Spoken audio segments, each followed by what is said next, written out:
tous. Merci d'abord aux organisateurs de leur sympathique invitation. Et il est vrai que dans toute la problématique apicole à l'heure actuelle, avec tous les problèmes, en fin de compte, le facteur humain est essentiel. Et donc, pour résoudre des problèmes, il faut beaucoup de connaissances. Et cette collaboration université et association est très importante.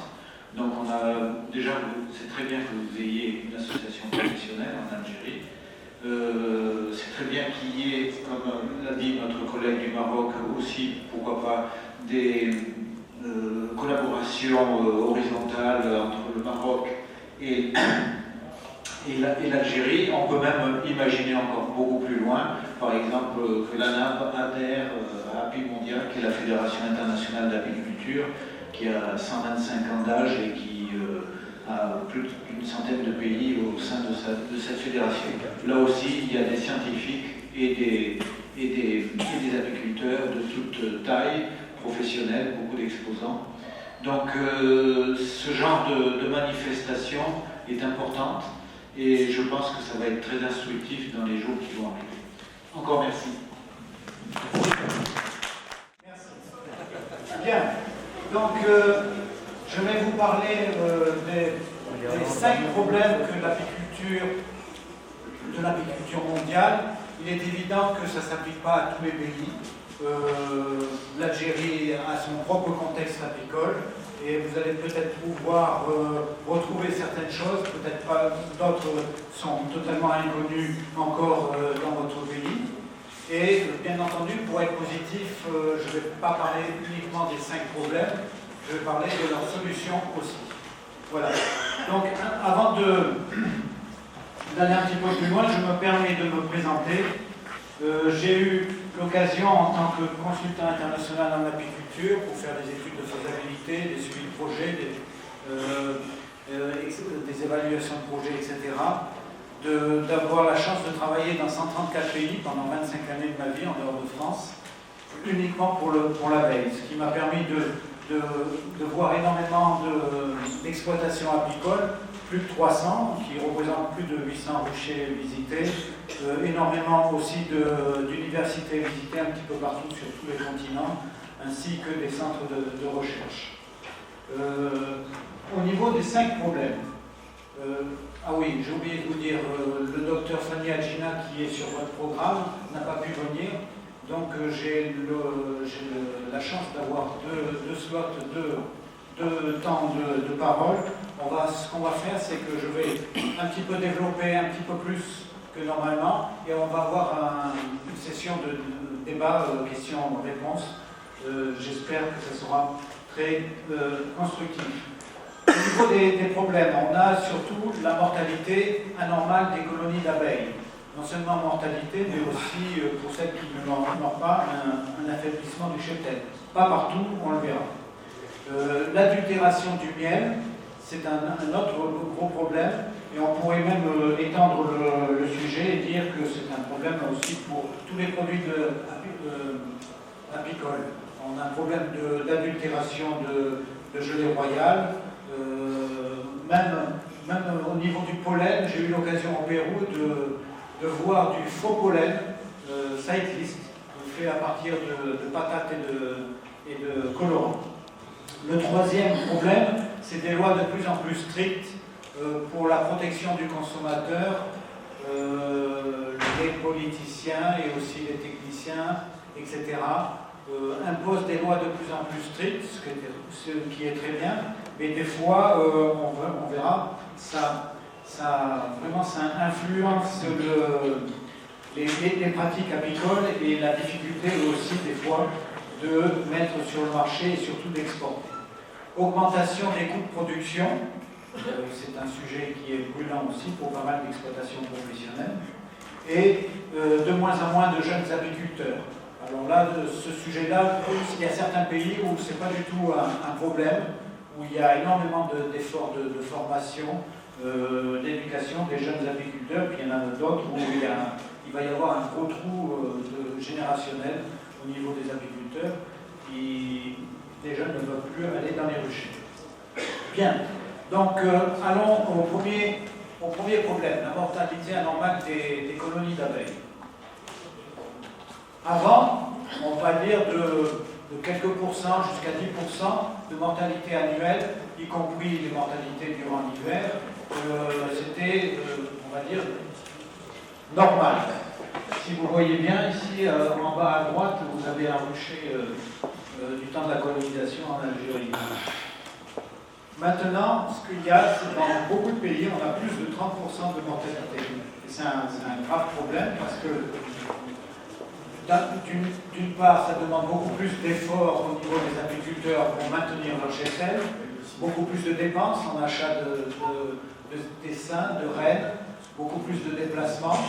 Et puis, quand vous avez 30% de mortalité, vous pouvez bien imaginer aussi que les 70% qui restent ne sont pas très gaillards, et on verra aussi pour quelles raisons.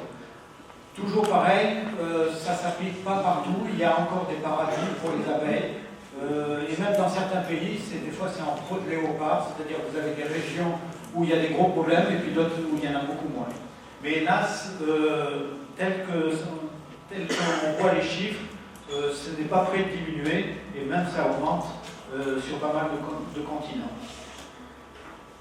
Alors, pourquoi nous avons ce type d'augmentation de mortalité? On a énormément de facteurs. Il y a certains agriculteurs qui ont très peur du mot, mais c'est multifactoriel.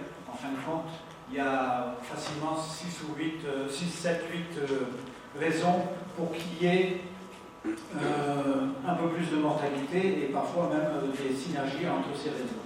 La première, c'est les pesticides. Bien entendu, ça c'est pas nouveau, on a déjà eu des gros problèmes avec l'entamétrine, avec le méthylpariéton sous forme micro-encapsulée et tout. Mais depuis une quinzaine d'années, on a une nouvelle génération de pesticides qui s'appelle les néonicotinoïdes, tout le monde en a entendu parler. Et on va un petit peu développer ça. Et puis il y a aussi les métabolites. Les métabolites, en fin de compte, c'est une molécule, quand vous la mettez dans la nature, elle ne va pas rester tout le temps comme ça pendant des années et des années. Il y a un breakdown de la molécule et vous avez ce qu'on appelle entre guillemets, des sous-produits, c'est-à-dire des enfants de ces molécules, si vous permettez cette vulgarisation. Et des fois, les métabolites sont plus toxiques pour les abeilles que le produit original. Alors, au niveau des épandages, dans certains pays avancés, c'est par avion ou par hélicoptère, mais d'une manière plus commune, c'est par tracteur. Avec ce système-là, on a moins de risques qu'avec ce qu'on va voir tout à l'heure, parce que les fermiers ne sont pas stupides, ils connaissent le rôle de pollinisation des cultures, et ils font en sorte de traiter avant la floraison ou après la floraison, mais essentiellement éviter pendant la floraison. Donc le risque est moindre, quoique il y a les rémanences, etc. Mais le gros problème, c'est que maintenant, on a non seulement des nouvelles molécules, beaucoup plus toxiques, neurotoxiques même, mais on a le système d'enrobage de semences. C'est-à-dire que chaque petite graine est enrobée de pesticides, et quand ces graines sont dans le sol, eh bien, la plante commence à pousser, et par l'action systémique, elle est, entre guillemets, protégée durant toute sa vie. Mais durant toute sa vie aussi, donc, elle absorbe des pesticides, et ce qui veut dire que pendant la production de nectar et la production de pollen, il y a aussi contamination. Ce n'est pas comme, si je peux revenir en arrière, oui, ici, on pouvait faire switch on, switch off, c'est-à-dire on traite ou on ne traite pas. Avec ce système de semences enrobées, vous ne pouvez pas, votre plante, votre colza, votre tournesol pousse, vous ne pouvez pas dire « Ah, il y a la floraison, s'il te plaît, arrête d'être contaminé ou d'être protégé pour les agriculteurs. » Donc c'est un problème. Et l'autre problème aussi, c'est qu'on a des substances de plus en plus pointues de plus en plus entre guillemets, toxiques. Vous vous souvenez tous du fameux DDT, hein, qui est interdit depuis des dizaines d'années. On va rentrer un petit peu dans les détails. La DL50, ça veut dire dose létale 50, ça veut dire quelle est la dose par abeille qu'il faut pour tuer 50% des abeilles en 24 heures. Hein, on fait des petites expériences dans des petites cages. Et avec le fameux DDT qui est interdit depuis des années, il fallait 27 000 nanogrammes par abeille pour tuer 50% des abeilles en 24 heures. Et maintenant, avec les nouveaux produits, comme en bas, là, les calques en bas, il suffit d'avoir 4 nanogrammes pour tuer 50% des abeilles. Donc vous voyez qu'à l'heure actuelle, sur le marché, peut-être pas en Europe parce qu'on vient de les bannir, sur le marché, il y a des produits qui sont, si on peut avoir ce raccourci, c'est pas tout à fait scientifique ni véridique, mais ça donne une notion. On a des produits qui sont 7000 fois plus toxiques que le fameux DDT qui est interdit depuis des dizaines d'années. Et ça ne va qu'en empirant. Justement parce qu'il y a pas mal de molécules qui ont été bannies par l'Union européenne. Les recherches et développement des gros groupes phytosanitaires sont là pour mettre sur le marché des nouvelles molécules et ça sera encore dans ce style-là des molécules très pointues. Le deuxième problème, c'est varroa. J'ai entendu dire hier que 50% des apiculteurs algériens ne traitaient pas contre le varroa. Vous avez Apis mellifera intermissa et Apis mellifera sahariensis, la téguenne et la saharienne. Peut-être qu'elles permettent ça, mais sachez que dans beaucoup de pays à travers le monde, à part peut-être aussi l'abeille africanisée en Amérique latine, vous avez un gros problème de varroa. Non seulement il y a un impact sur les larves, mais aussi sur les adultes. Et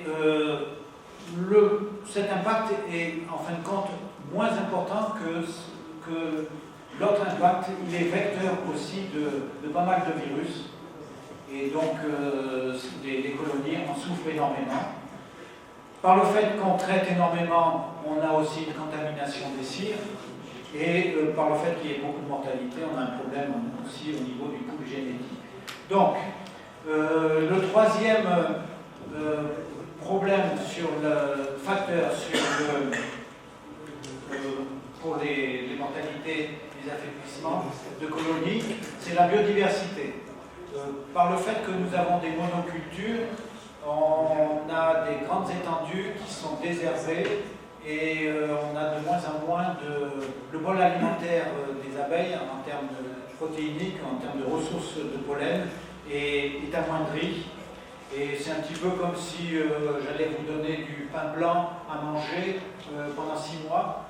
Vous n'allez peut-être pas mourir, mais votre système de défense immunitaire va être très bas et le moindre microbe, la moindre bactérie, etc., vous allez la choper.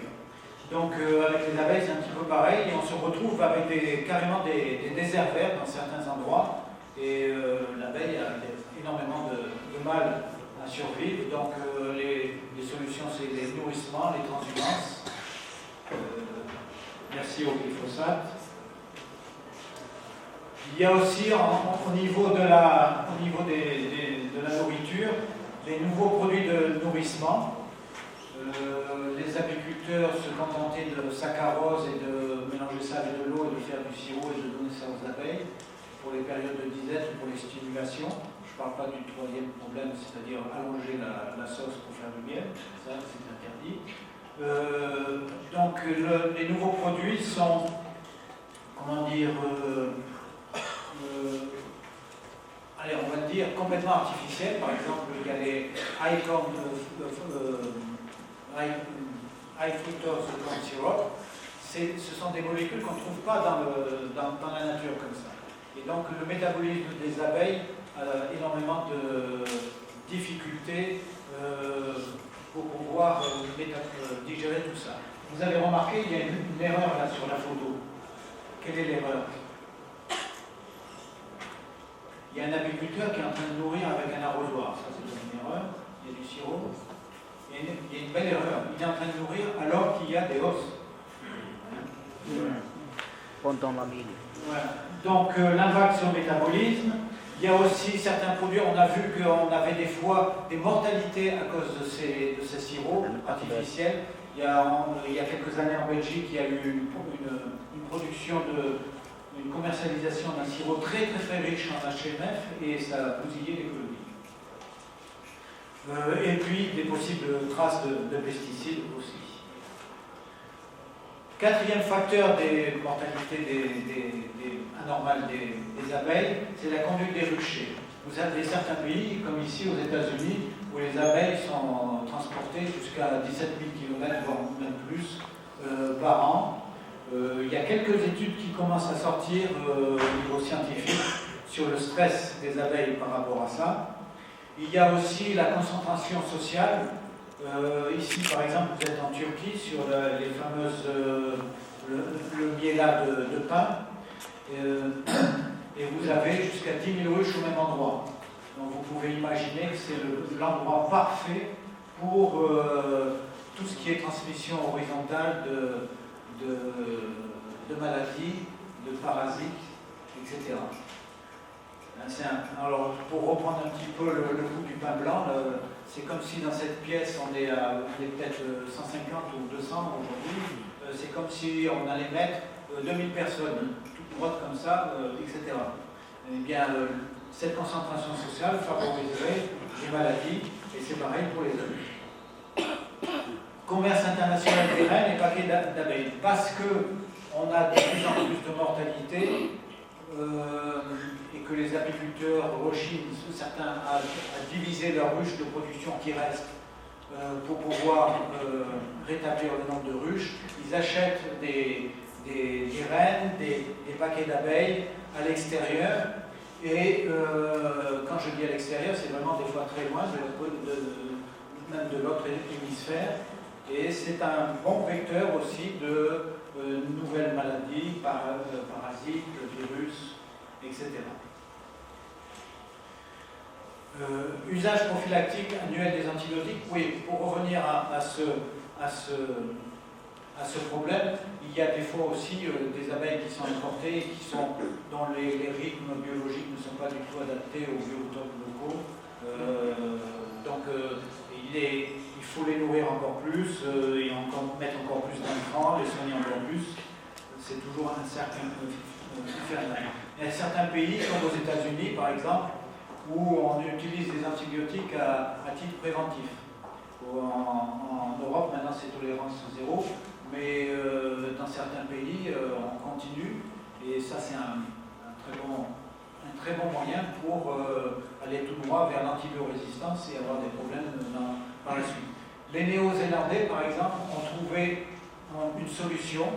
Ils sont antibiotiques free, c'est-à-dire qu'il y a zéro antibiotique dans les ruchers en Nouvelle-Zélande. Depuis pas mal d'années maintenant, plus d'une quinzaine d'années, ils ont fait une politique avec le gouvernement, c'est-à-dire qu'il y a des inspecteurs qui viennent dans les ruchers 2 fois par an, et dès qu'ils trouvent une cellule contaminée par la loque américaine ou la loque européenne, ils brûlent la colonie.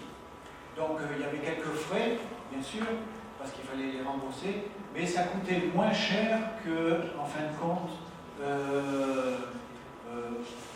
passer plusieurs fois à une semaine d'intervalle dans les ruchers, donner du sirop avec des antibiotiques, avec le risque de contamination des produits et de déclassement des produits, etc., etc. À l'heure actuelle, ils sont arrivés à moins de 1% de ruches contaminées, et ils espèrent, parce que c'est un milieu clos, ce sont des îles, arriver à complètement éradiquer ça. Donc on peut vivre, et très bien vivre, de l'apiculture sans antibiotiques, heureusement. Maladies, viroses et parasitisme, par la globalisation, il y a plein nouvelles variétés, de nouvelles choses qui arrivent à travers le monde. Idem au niveau des prédateurs.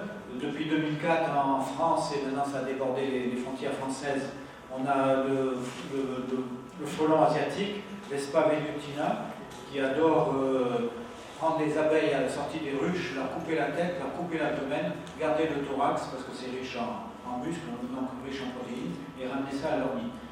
Les abeilles sont tellement effrayées par ça qu'elles sortent plus de leur ruche, et il y a de moins en moins de nectar et de pollen qui arrivent, la reine qui pond moins, et c'est une catastrophe pour certains petits ruchers. Actinia tumida aussi, on a une grosse alerte en Italie, c'est arrivé en Calabre, je crois, c'est ça, dans le sud-ouest de l'Italie. C'est un parasite qui va, quand ça arrive dans vos ruches, il va falloir rajouter des substances chimiques pour pouvoir le juguler, mais c'est pas aussi important, c'est pas aussi grave que varroa. Le gros problème avec Actinia tumida, c'est que quand il est dans vos ruches et qu'il se passe sur les cellules de miel, votre miel est pourri et vous ne pouvez même pas le donner en nourrissement aux abeilles. C'est un gros problème de perte de récolte. Alors, un sujet qui est complètement controversé et pour cause, on n'a pratiquement aucune étude scientifique dessus. Peut-être on a eu l'université allemande de Landau qui a fait quelques expériences avec des téléphones portables, mais c'est pas tellement la question du téléphone portable, c'est plutôt la question des antennes qui alimentent les téléphones portables. Et c'est peut-être pas la question uniquement des téléphones portables, des antennes des téléphones portables, mais de l'accumulation de toutes les ondes, les unes avec les autres, comme par exemple des radars météorologiques qui maintenant sont capables d'aller détecter une goutte de pluie à 80 km. On a des Wi-Fi de plus en plus puissants, on a du 4G, bientôt on va avoir du 5G.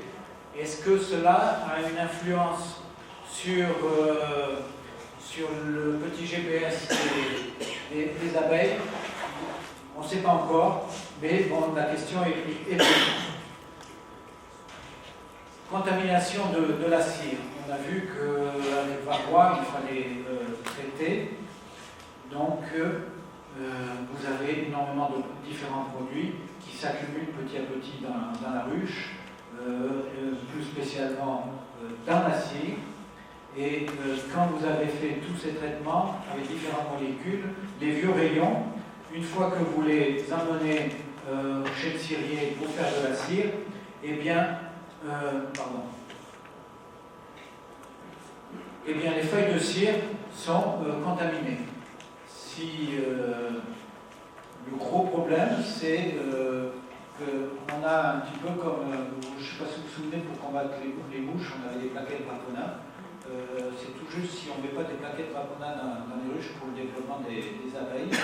On a recensé énormément de molécules et de métabolites, jusqu'à certains chercheurs américains, jusqu'à 170 différentes molécules. Et ce n'est pas un milieu sain quand on sait qu'en plus, ces cires vont servir de berceau pour les larves. Bon, je vous ai... il y avait aussi le changement climatique, les dérèglements climatiques. J'ai sauté c'est en bas à droite. Il y a de plus en plus d'endroits où il y a de plus en plus de sécheresse ou au contraire de plus en plus d'inondations, des fois les deux, à des époques différentes, et ça bouleverse un petit peu les floraisons et la dynamique de population des abeilles. C'est un stressor supplémentaire. Ce qu'il faut dire, c'est que vous avez 8 facteurs, il y en a sans doute d'autres, mais ce n'est pas tout. Il y a aussi une synergie entre différents facteurs. Quand vous faites un peu de bibliographie, vous pouvez trouver jusqu'à 17 différentes synergies. Je vous en donne une, par exemple. On va revenir à la cire. C'est pour ça que c'est si compliqué pour les agriculteurs et même pour les scientifiques de trouver vraiment les causes de mortalité d'abeilles. Par exemple, quand vous traitez contre varroa, une fois au fluvalinate, une fois au coumaphos, et que ça se retrouve donc dans les cires, eh bien, la mixture des deux peut bloquer l'action de désintoxication des enzymes qui, elles, normalement, agissent sur les pesticides qui sont amenés par le nectar des butineuses. Nectar qui provient de cultures qui ont été, qui ont été contaminées par des pesticides. Donc vous voyez que c'est assez complexe. Vous avez une pollution environnementale au niveau des cultures, mais vous avez aussi une pollution, il faut l'avouer, il faut être franc, une pollution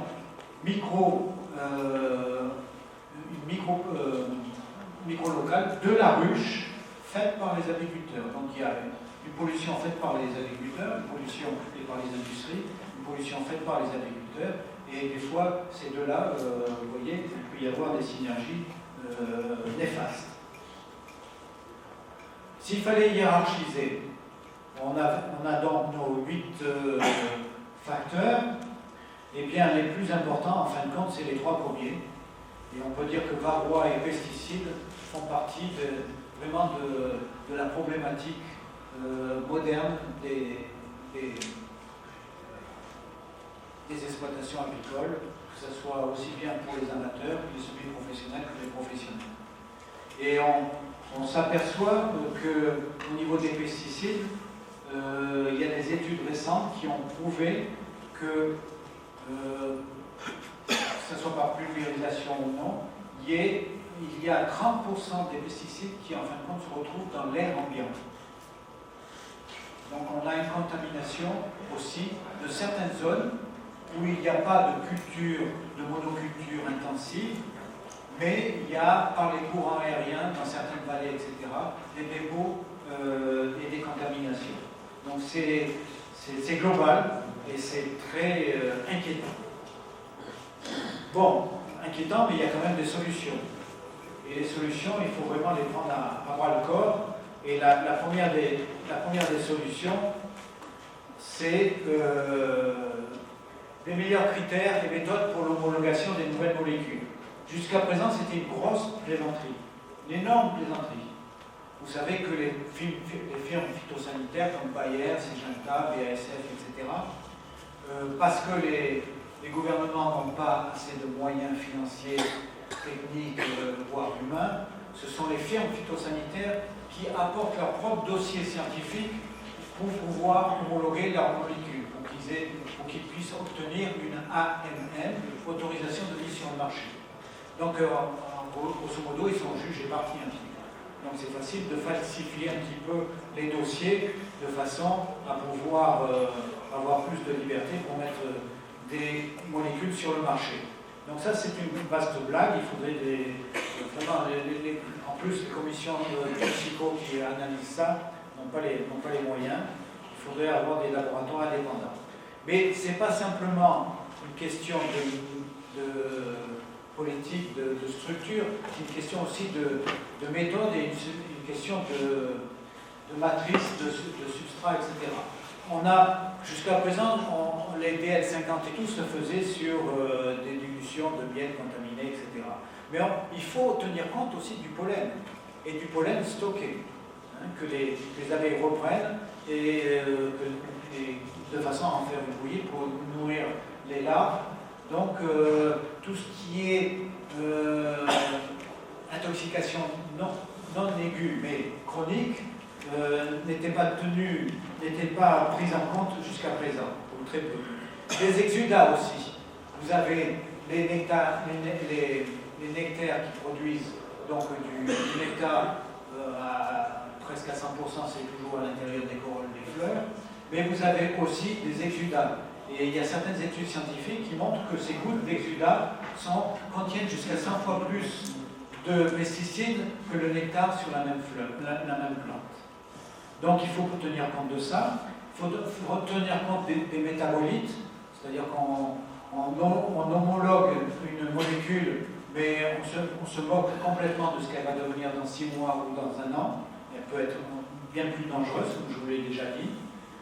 Les poussières toxiques, on a eu énormément de problèmes avec les enrobages, quand les semoirs semaient ces graines enrobées de pesticides, et bien ça produit des poussières qui étaient transportées sur le vent sur des cultures en fleurs, et il y a eu énormément de mortalité. Maintenant, il y a des protocoles, il y a des méthodes pour les firmes qui enrobent les semences, mais c'est pas encore tout à fait au point. La persistance dans les sols aussi, on nous a dit, mais ces molécules-là disparaissent et tout, mais en fin de compte, elles restent assez longtemps pour que la culture suivante, un an après, reprenne des pesticides qui sont restés dans le sol et les remontent encore une autre fois dans le nectar, voire le pollen. Donc c'est la persistance. Et puis il y a la synergie aussi, c'est-à-dire qu'on homologue une molécule, mais on ne tient jamais compte des cocktails. Hein, les agriculteurs, des fois, ils mettent un fongicide, un insecticide en même temps et tout. Donc, au niveau des synergies, il y a énormément de travail à faire. Des expositions multiples à différents moments de l'année. Ça aussi, c'est important. La rosée contaminée, là c'est pareil, on se retrouve un petit peu avec le problème des exudats. C'est pas du tout pris en compte. Les abeilles viennent boire des fois cette rosée. Et puis un autre phénomène aussi, c'est la phytorémédiation. Il y a peu de personnes qui savent, même certains scientifiques qui ne savent pas ce que c'est. Donc, de quoi il est question? Sur certaines friches industrielles, pour pouvoir rendre le terrain agricole, on met des cultures pionnières qui sont capables de nettoyer un petit peu le sol. Donc, ça s'appelle la phytorémédiation. Et sur 5 plantes les plus connues pour détoxifier un sol, il y en a une qui nous intéresse énormément, c'est le tournesol. Hein, il y a peu de gens qui le savent, mais le tournesol a une capacité d'absorption de toutes les merdouilles dans le sol assez extraordinaire. Donc, c'est pour ça que c'est utilisé pour régénérer les sols. Et c'est peut-être pour ça aussi que certaines études, si on les fait sur le colza et pas sur le tournesol, on dit ah mais ce produit ça n'a aucun impact, etc. Mais avec d'autres plantes qui en sont beaucoup plus par rapport aux rémanences qu'il y a dans le sol, on a un problème. Donc ça aussi il faut en tenir compte. Voilà. Donc c'est assez complexe.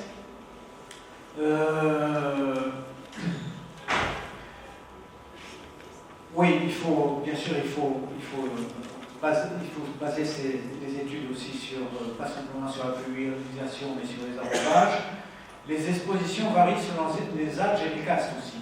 Les larves, les abeilles d'hiver ou les abeilles d'été, les nourrices ou les fourragères, etc., etc. La reine, une colonie, c'est un grand complexe.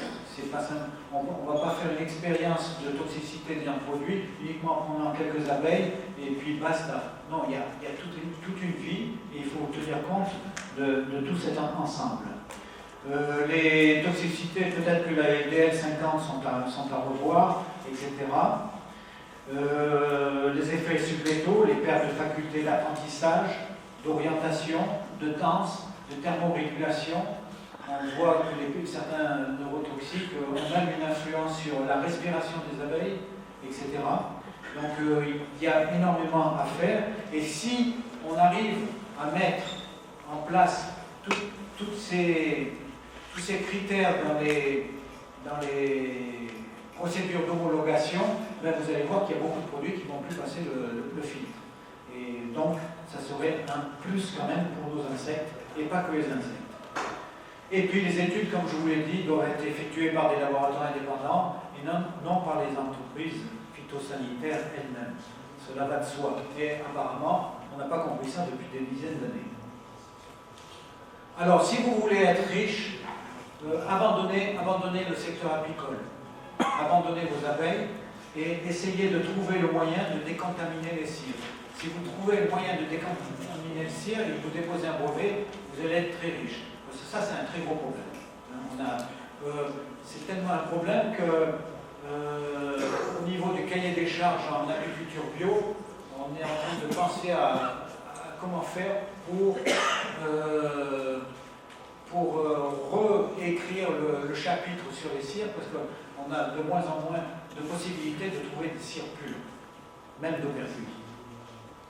Alors, il y a aussi d'autres sur le terrain, il y a aussi des solutions, c'est d'utiliser de plus en plus d'engrais verts, mellifères et pollifères dans la rotation de culture, ce qui permettrait d'avoir un bol alimentaire plus varié pour les abeilles, différents pollens, et puis c'est bon pour les sols aussi. Hein. Élevage de rennes, si c'est bien fait, on peut essayer de viser certaines faiblesses du cheptel au niveau des maladies ou au niveau des parasites. Donc si on trouve des abeilles résistantes, du coup on a moins de traitements à faire, donc moins de contamination, moins de coûts, moins de déplacements. Et puis, allons-y, faisons un petit peu d'utopie. Pourquoi pas aussi une conduite sous standard bio. Quand vous analysez le cahier des charges bio, vous avez 24 points à respecter. Et 6 sont très importants par rapport à tout ce qu'on vient de voir. Par exemple, on ne nourrit pas avec des produits high corn, fructose, sirop, etc. On nourrit avec la saccharose, du miel. Et si on ne peut pas avec du miel, c'est avec du sucre, mais du sucre biologique. Donc on élimine déjà le problème des digestions entre guillemets difficiles pour les abeilles. Les produits vétérinaires lourds, comme le fulmétrine, le fluvalinate, coumafos, etc., sont interdits. On vise beaucoup plus les biotechnologies et les produits à impact beaucoup moindre, comme l'acide oxalique, l'acide formique, etc. Donc là aussi, moins de pertes. Voilà. Donc c'est un gros problème et il faut qu'on s'y attelle. Et en fin de compte, c'est un problème sociétal, c'est-à-dire quel genre de société on veut. Est-ce qu'on va aller beaucoup plus loin et aller beaucoup plus loin dans la chimie, ou est-ce qu'on ne veut pas retourner vers l'agriculture de nos grands-parents, mais aller de l'avant avec toutes nos bases scientifiques et essayer de faire en sorte de moins contaminer la nature, de ne pas lutter contre la nature, de ne pas être en guerre contre la nature, mais d'aller avec la nature. Juste un petit chiffre, 17% des exploitations des fermes en Autriche sont en biologie. Donc vous voyez que c'est possible. Le deuxième gros problème de l'agriculture, c'est l'adultération du miel et même par extension l'adultération de tous les produits de ruche, pratiquement. Alors je vais vous donner quelques petits chiffres qui sont à réviser suivant les années, hein, parce que la production de miel n'est pas uniforme d'année en année. Pour vous donner une idée, la production mondiale dans les mauvaises années c'est 1 200 000 tonnes et dans les bonnes années ça dépasse allègrement les 2000 tonnes de miel. Alors ce qu'il faut bien prendre conscience, c'est que 70% de ce miel est multifloral et 30% monofloral. Mais beaucoup plus important à savoir, on n'est pas encore là.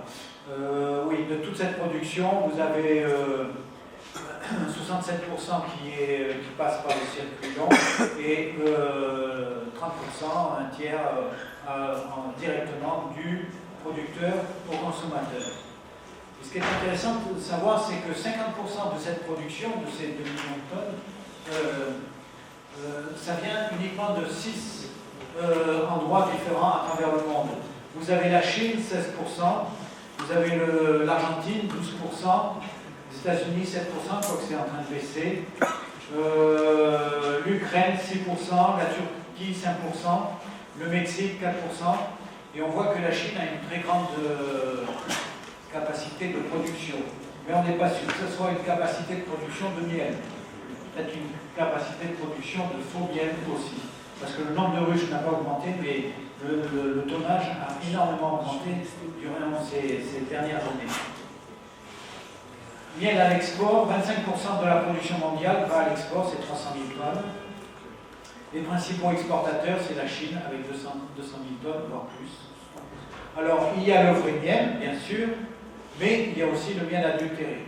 Là, j'ai eu l'occasion de prendre des échantillons, c'était un vendeur sur le bord de la route, et je les ai amenés à un laboratoire certifié en France, et il y avait 0% de miel. 0%. Voilà. Alors, ce qu'il faut dire, c'est que avec ces adultérations de miel, ça a un impact financier énorme sur les exploitations apicoles. Parce que quand vous avez quelques centaines de kilos ou quelques tonnes et que vous mettez tout en pot et que vous vendez à vos voisins, à quelques magasins, etc., encore vous pouvez avoir un bon revenu. Mais quand vous mettez tout en flux et que vous vendez ça à un négociant, le négociant, lui, ce qu'il voit, c'est les prix au niveau mondial. Hein. Et donc, quand il peut avoir du miel chinois à 1,20 € ou 1,30 €, et vous proposez votre miel à 2,70 ou 3, il va dire non, je préfère le miel chinois. Et donc, ça nivelle, si vous voulez, ça nivelle vers le bas au niveau des prix. Et c'est une concurrence déloyale, d'autant plus que c'est la plupart du temps pas du miel pur à 100%, voire des fois rien du tout. Donc, les solutions, c'est d'avoir des techniques sophistiquées pour les laboratoires. C'est un petit peu comme les sportifs. Les sportifs qui se bousent ou qui absorbent des trucs, ils sont toujours 6 mois à l'avance par rapport au laboratoire. Ils ont toujours des médecins véreux qui sont capables de leur faire absorber des substances illicites et que ça ne se retrouve pas dans les urines ou dans les prises de sang, etc. Eh bien, avec le miel, c'est pareil. Nous avons des ingénieurs et des scientifiques chinois et indiens qui sont excellents. Et quand les laboratoires certifiés européens comme QSI ou Apitech, etc.,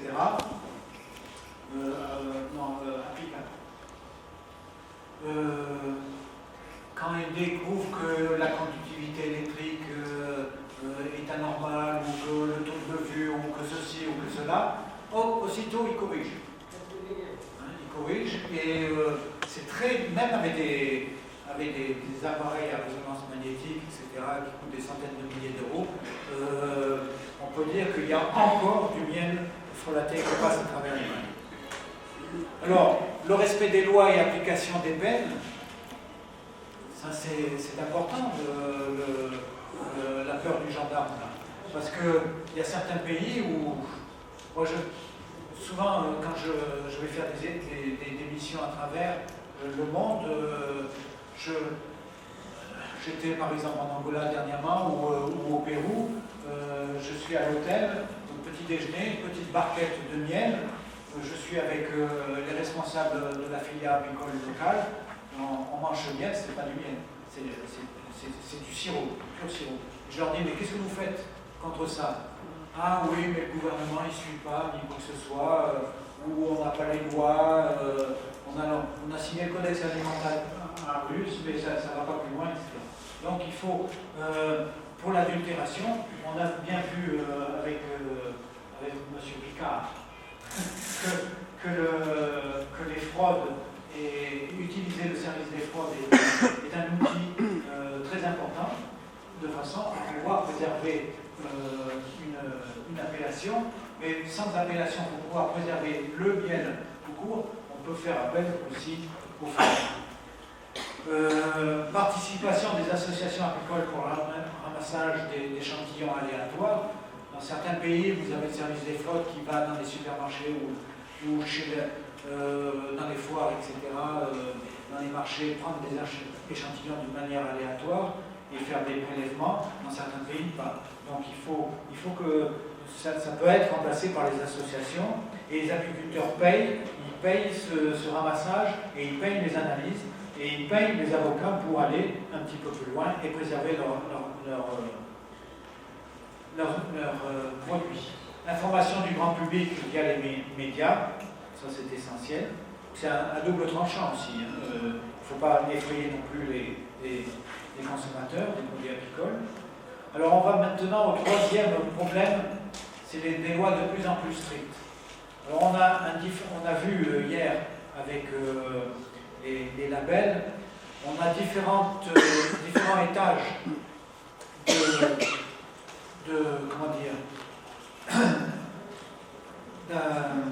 de législation.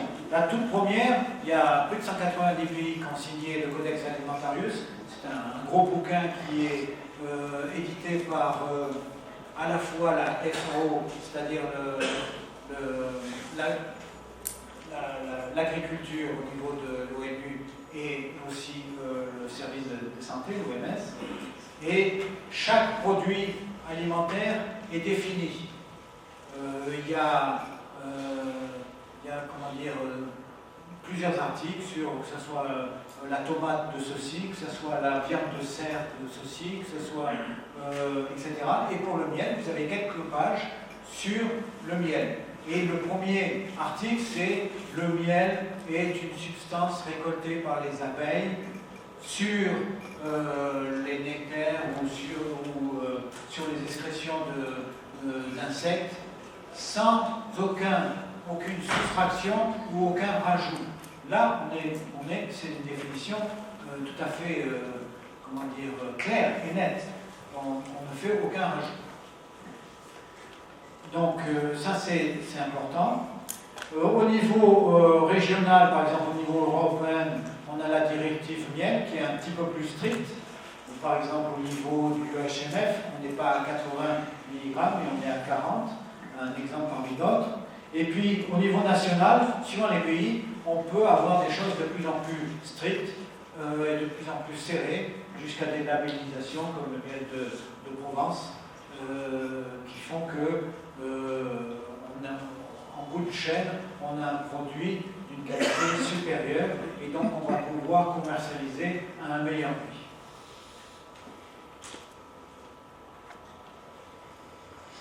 Alors, le marché du miel, les principaux critères.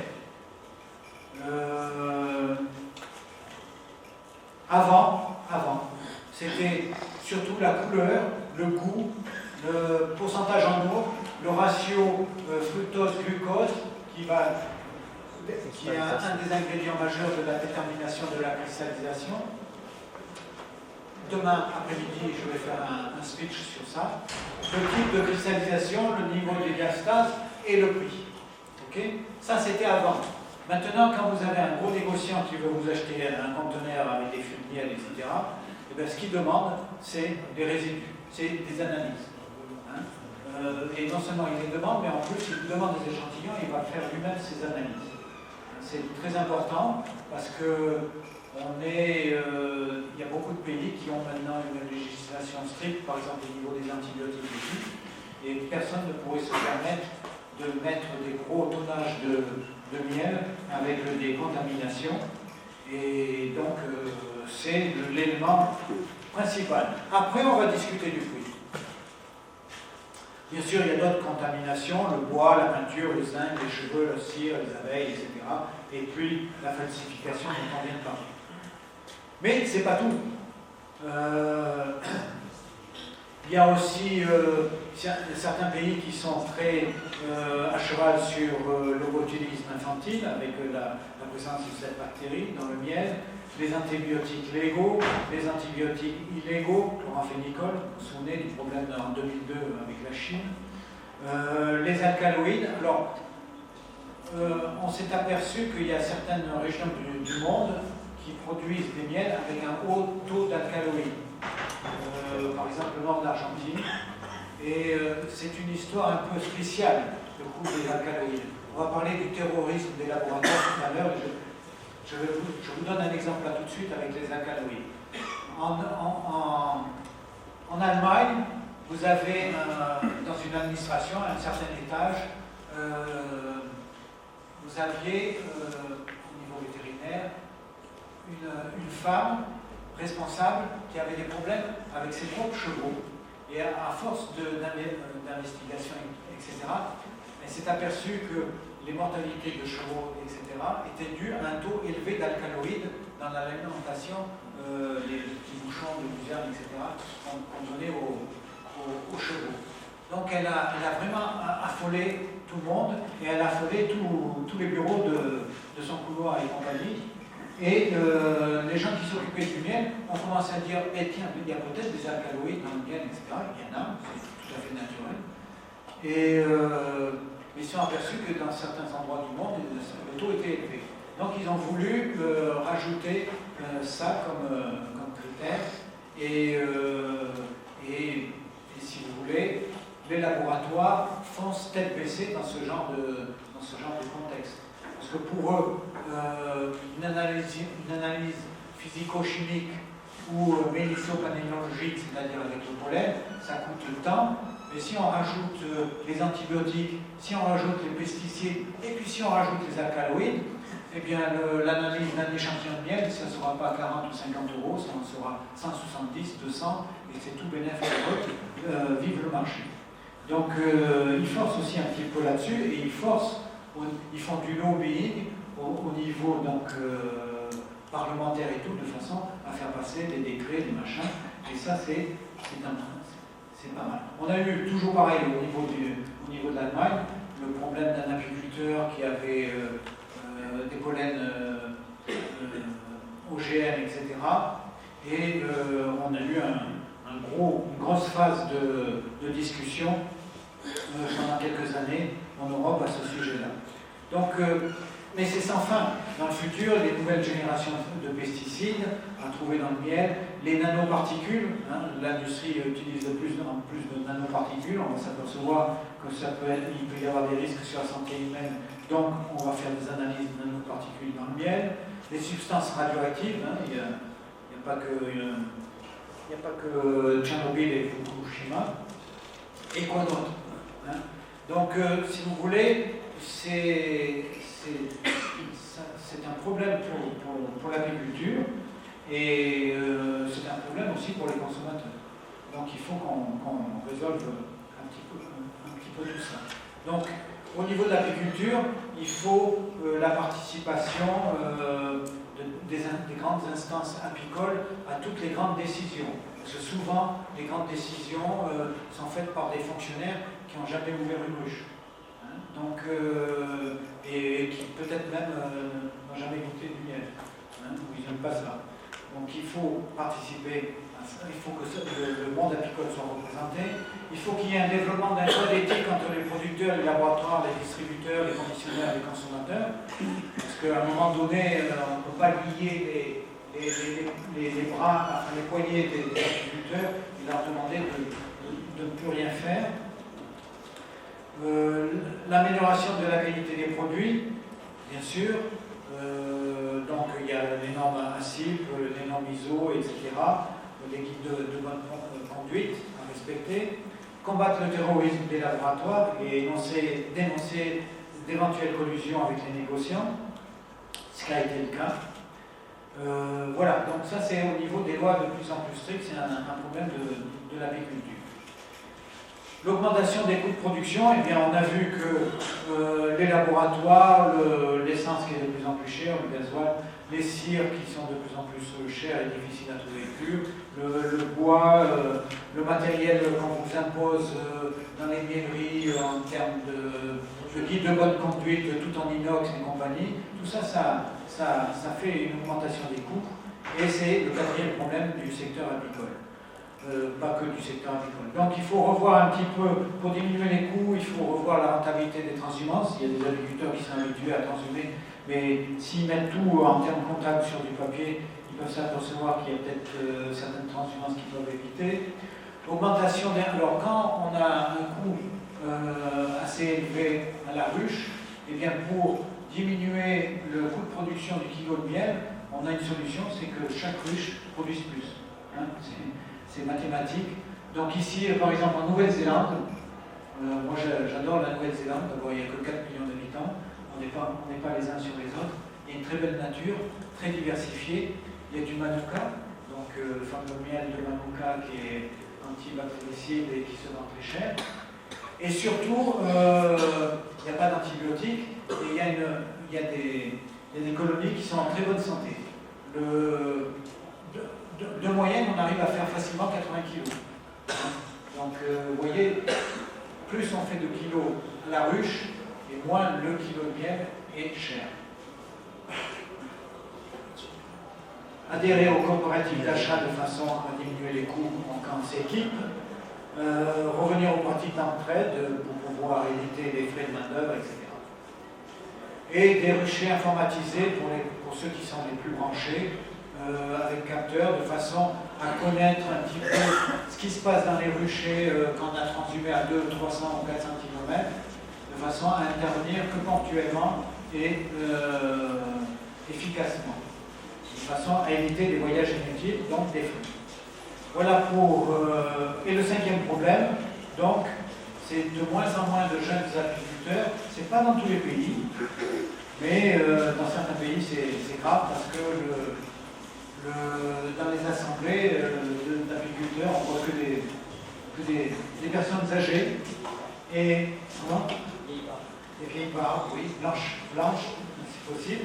Et donc le problème, c'est qu'on risque d'avoir un trou générationnel dans le futur. Donc, au niveau des solutions, informer le jeune public pour le sensibiliser aux métiers de l'apiculture et à ses joies aussi, parce que même si c'est difficile, c'est quand même une superbe activité. Former les jeunes, et pas les former simplement dans des ruchers écoles ou dans des associations, mais les former très tôt, les former aussi dans les lycées agricoles, les former même quand ils sont au niveau universitaire, avoir des cursus qui tiennent compte beaucoup plus de l'entomophone auxiliaire, de l'agriculture, donc avoir plus de sensibilisation et de cours sur l'apiculture au niveau de l'enseignement agronomique, au niveau de l'enseignement vétérinaire, c'est important. On peut susciter aussi des vocations. Adapter des solutions de crédit bancaire aux jeunes débutants et aussi solliciter les gouvernements de façon à ce qu'il y ait des aides, des subsides, des crédits, des subventions, pardon, d'aide à l'installation. Aussi, quand vous avez une organisation comme l'ANAP, ici, prendre un petit peu exemple sur la DAPI, par exemple, qui a un volet aide à l'installation des jeunes agriculteurs, parce que quand on est jeune agriculteur, je ne veux pas être péjoratif, mais élever des poulets, leur donner des graines et récolter des œufs, c'est relativement facile. Faire de l'apiculture, si on ne connaît pas un petit peu la biologie de l'abeille, si on ne connaît pas certaines pratiques, etc., on peut complètement se casser la figure au bout d'un an ou deux ou trois. Donc, éviter que les jeunes fassent des erreurs et donc les accompagner à l'installation, non seulement au niveau de la paperasserie, mais au niveau des itinéraires techniques, c'est important. Voilà. Donc, en conclusion, il y a quand même, restons positifs, hein, on a vu tous les déboires, restons positifs. La demande en miel est en constante augmentation, ça c'est un fait. Hein, les gens sont de plus en plus sensibilisés à une alimentation, c'est pas un retour aux sources, mais en fin de compte, ils ont un petit peu marre de la junk food et il y a de plus en plus de personnes, au moment qui sont relativement aisées, qui consomment de plus en plus de miel. Seulement le problème, c'est que si la demande est de plus en plus grande, c'est pas si, c'est puisque. Et comme on a des problèmes de production, par exemple en France, on l'a dit hier, de plus de 30 000 tonnes il y a une vingtaine d'années, on est à un petit peu plus de 10 000 tonnes cette année. C'est les dernières années, en moyenne, de miel, sur toute la France, c'est qu'il y a un problème. Hein. On a vu pourquoi, mais il y a un problème donc aussi, pas simplement de production, mais de commercialisation. Et donc, quand on n'arrive pas à être autosuffisant, on importe. Et quand on importe, généralement, on n'importe pas du miel, des milliers de tonnes de miel de Manuka à 50 € le kilo, mais on amène du miel à très bas prix. Hein, les importateurs raisonnent en termes capitalistiques et donc sont au centime près. Donc du coup, c'est des miels chinois qui arrivent, du miel indien, ou des miels qui passent, qui sont de cette origine-là, mais qui passent par d'autres pays, comme le Vietnam, ou l'Ukraine, etc., et qui arrivent sur le marché très bas, et non seulement bas, mais en plus avec des adultérations. Donc, entre la demande et la production, il y a un gap, il y a un fossé ici qui est rempli par du faux miel, et il faut faire très attention à ça. Les abeilles sont de plus en plus reconnues comme agents essentiels pour maintenir la biodiversité, par le fait qu'en alimentalité, ça a été très médiatisé. Par exemple, pour un pays que je connais bien, la France, ça a été énormément médiatisé. Et donc, du coup, non seulement les parlementaires, que ce soit les députés, les sénateurs, les hommes politiques, etc., sont sensibilisés à la chose, mais aussi le public général. Et c'est une bonne chose. Parce que sans les abeilles, quand je dis les abeilles, c'est les abeilles d'une manière générale, pas les 22 espèces dont les apiculteurs s'occupent, hein, mais les 20 000 différentes abeilles, y compris les mélipodes, les trigones, etc., en termes de pollinisation, ils assurent 35% de notre alimentation.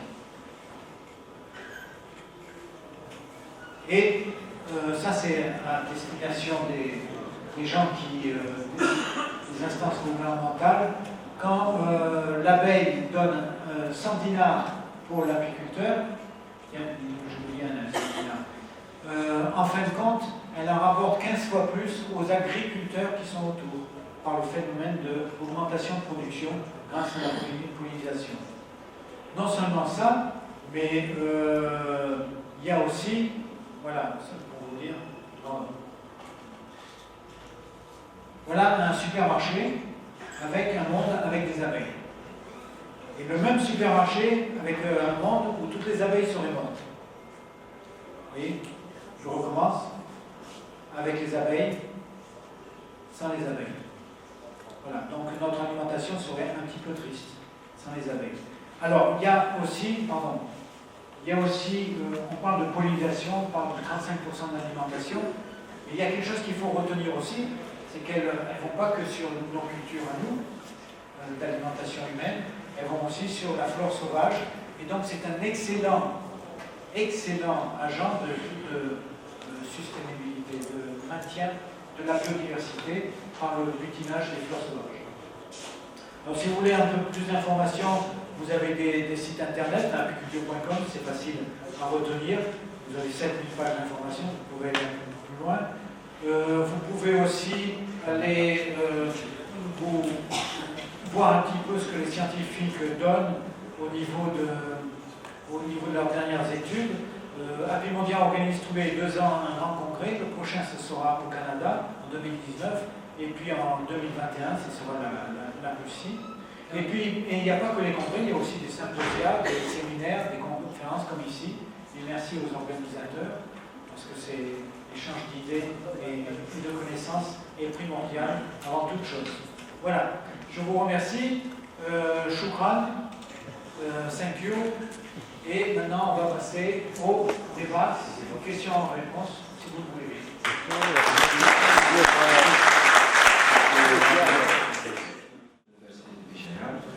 J'aimerais bien juste vous poser 2 questions. Comment le concentré de fulgence et le nourrissement peut tuer les colonies d'abeilles? C'est la première question. La deuxième question, y a-t-il beaucoup de laboratoires maintenant au niveau de l'Europe qui ajoutent de l'analyse des pesticides, des antibiotiques dans le bulletin d'analyse? Est-ce que c'est exigé maintenant au niveau de l'Europe? Quels sont les laboratoires qui font ça? Alors pour prendre votre première question au niveau des... Concentré de fructose. Oui, sur les fructoses, etc. Il faut faire un petit peu d'histoire, si vous me permettez. Entre les deux guerres, vous avez un grand lobby américain au niveau des fermiers, en accord aussi avec certains sénateurs, etc., gouverneurs, de façon à développer énormément la culture de maïs. Okay. Et puis après, ils se sont aperçus que là-bas au Japon, il y avait un scientifique qui avait découvert qu'on pouvait faire du sucre à partir du maïs. Donc ils ont plus ou moins volé ce brevet et ils se sont retrouvés à faire du sucre bien moins cher et beaucoup plus facilement qu'avec la canne à sucre ou la betterave. Et vous savez que c'est très concentré l'industrie alimentaire aux États-Unis. Vous avez 50 boîtes qui en fin de compte font tous les produits alimentaires, avec leurs filiales, etc. Et si vous remontez, c'est 4 grands groupes. Et donc c'est assez facile de faire du lobbying, de changer les lois et compagnie. Et avec ces habitudes-là, et cette grosse production à partir du maïs, cette grande production de fructose, high fructose même, dans l'industrie agroalimentaire, on en a incorporé partout, absolument partout. Le ketchup est rempli de high fructose.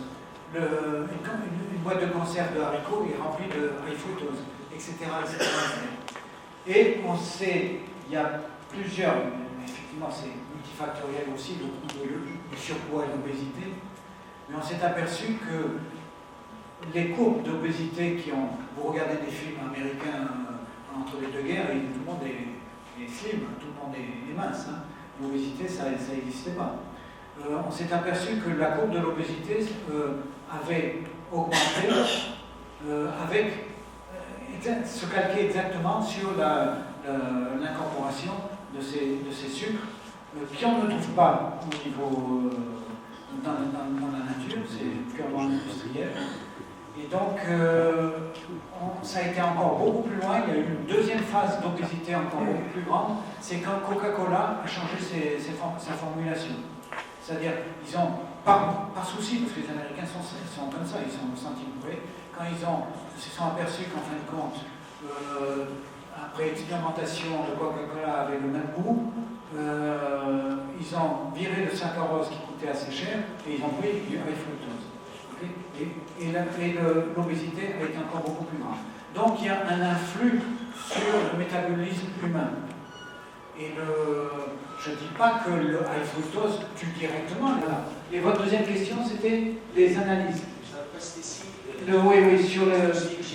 Après, c'est la demande et la réponse. Ça dépend des conditionneurs, ça dépend des chaînes de supermarchés, ça dépend des associations de consommateurs et tout, ce qu'ils demandent au laboratoire. On peut demander des analyses simples comme des analyses complètes. Et les analyses complètes, ça peut aller à 800 €, si on vraiment veut toute analyse. Oui. Salam alaikum. Je pense, monsieur vous étiez président de l'association des apiculteurs de la Ouliette Nigeria. Monsieur Rabia, pourquoi la Paix mondiale n'ont jamais pensé d'organiser la Paix mondiale en Afrique? Parce que toujours en Asie, en Amérique, en Europe, mais l'Afrique, on connaît l'Afrique du Nord, l'Afrique centrale, l'Afrique du Sud, c'est vraiment protectrice du mieux. Merci pour votre intervention. On s'éloigne un petit peu de la problématique. Donc, vous ne pouvez pas dire que ça n'a jamais été organisé en Afrique, ça a été organisé en Afrique. On a eu le grand congrès de Durban en Afrique du Sud. Le problème, ce n'est pas une volonté de la Paix mondiale, du tout. C'est tout simplement la Paix mondiale à 124 pays membres, et ce sont les membres qui viennent avec une proposition, c'est-à-dire qu'il faut qu'il y ait une association locale importante, organisée, représentative, qu'il y ait un gouvernement qui supporte, qu'il y ait des sponsors et qu'il y ait des locaux capables de recevoir 10 000 personnes. Quand il y a tout ça de réuni, ces associations d'apiculteurs, au moment de l'Assemblée Générale d'Apimondia, une fois tous les 2 ans, se proposent. Il y a une compétition, il y a un vote, et par exemple, on a vu le Canada, il y avait 3 ou 4 compétiteurs, on a vu la Russie, il y avait 3 ou 4 compétiteurs. Demain, si l'ANAP ou une fédération qui regroupe vraiment tous les apiculteurs algériens, avec le support de l'apiculture, du gouvernement algérien, avec un très bon centre de convention, apporte un dossier et fait une compétition avec d'autres, hein, de Bulgarie, du Mexique ou du Vietnam, et qui présente un très bon dossier, il a des chances de gagner, et il y aura une conférence mondiale en Afrique du Nord. Ce que je souhaite, comme vous. Oui.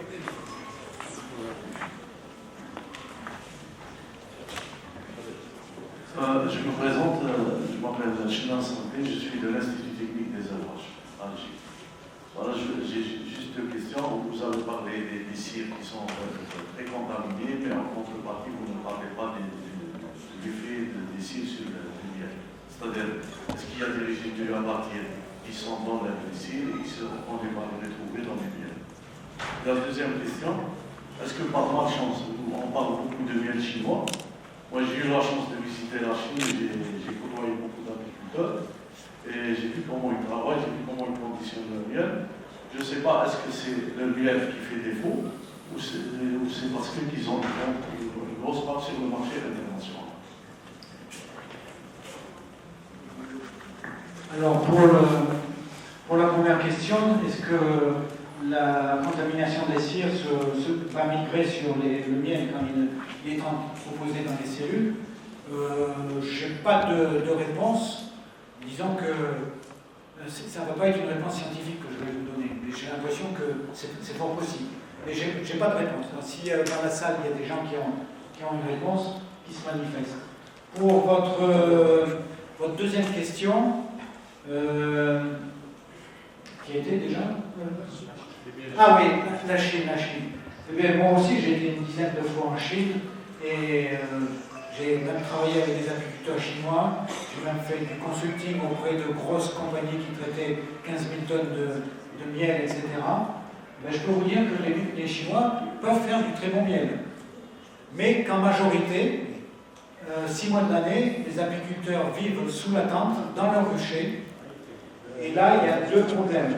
Le premier problème, c'est que quand vous allez dans la tente, vous voyez qu'il y a des montagnes de sacs de sucre. Ils nourrissent énormément de sucre dans certains secteurs, dans certains non. Par exemple, en Mandchourie, il y a énormément de forêts de tilleuls, ils n'ont pas besoin de nourrir à ce moment-là. C'est la première chose. Et la deuxième chose, c'est que, vous avez sans doute remarqué, ils n'ont pas de hausse. Donc, ce qu'ils font, ils ont un petit extracteur manuel, et comme ils ont des abeilles relativement douces, ils vont dans le rucher, ils ouvrent la ruche. Ah tiens, celle-là, il a fait un petit peu de miel, ils mettent dans l'extracteur, ils tournent, ils récoltent, etc. Mais qu'est-ce qu'ils mettent dans l'extracteur? Ils mettent des rayons de miel non operculés, ce qui fait qu'ils sont riches en goût. Donc ils sont collectés, ce miel est collecté dans des, c'est pas pratiquement partout en Chine, dans des petits fûts en plastique de 80 kg, et ils sont collectés par des grosses entreprises, il y en a une quarantaine, et la première chose qu'ils font, c'est passer à la déshydratation, de façon à réduire le pourcentage en eau. Donc un petit coup de vacuum, de chauffe, enfin, ils ont leur propre procédé. Donc c'est le problème en Chine, et je pense que c'est pas que le problème en Chine, j'aurais presque envie de dire que c'est partout à travers le monde, j'aurais presque envie de dire même en Algérie, c'est qu'il y a certains agriculteurs qui augmentent leur production en nourrissant pendant la floraison. Alors que normalement, les nourrissements, quand vous êtes un bon agriculteur, ce n'est uniquement en période de disette ou pour compléter des provisions avant l'hiver ou pour stimuler des essaims. Voilà. On va prendre 2 questions. D'abord, je remercie M. Gilles Rassian je vous remercie pour votre conférence, qui était vraiment un tour de table sur différents problèmes liés à l'abeille et à la pratique apicole. Justement, par rapport à votre vision qui est mondiale, donc à l'échelle mondiale, je voulais poser une question et savoir, est-ce que les analyses polliniques sont et restent, pourront rester comme un outil vraiment à en prendre compte et développer pour une démarche qualité pour les miels locaux. Voilà. Oui, absolument, bien sûr. Ça permet une caractérisation. C'est très important. Mais pour en revenir au phénomène d'adultération, sachez que nos fameux ingénieurs et scientifiques véreux savent aussi incorporer du pollen quand il faut, la quantité qu'il faut, etc. Donc, il faut faire très attention parce qu'il y a aussi des manipulations à ce niveau-là. Ça commence. Ma dernière question, c'est le docteur Boucharet.